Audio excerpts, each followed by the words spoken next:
misy trangany tsy fagnarahan-dalàna zany misy tatoato nataon'izao tovolahy andian-jatovo zany raha fantatsika angamba ny tantara tany Adego dia misy an'ireny forosy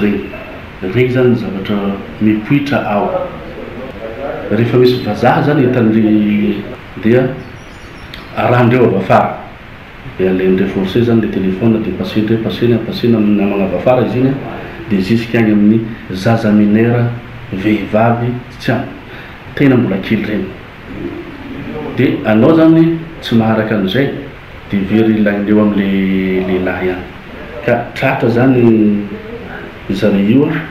misy efatra menadahy ka anisan'izany Roms, ity Roms ty zany avy any Adego fa tonga eto Dar es Salaam dia hanao an'io zavatra io. Dia misy Razafy Sylvain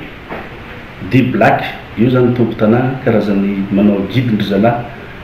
zay manafitra olo. Ny fanamarihana zany mba tsara tsindriana kely ity dia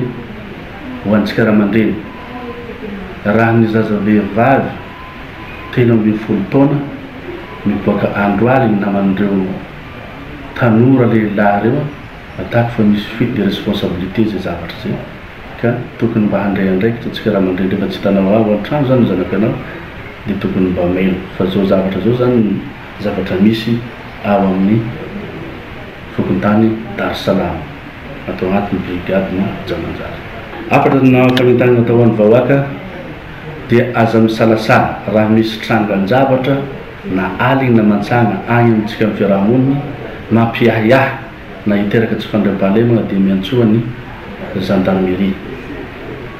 fa vonona lalandava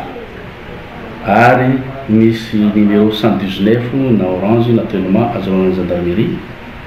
dia efa misy numéro koa miparitaka agny ny brigade Jamanjary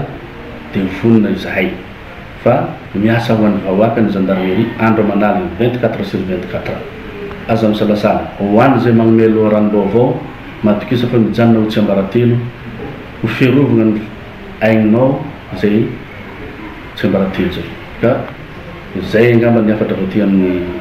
mpitandro filaminana indrindra fa ny gendarmerie.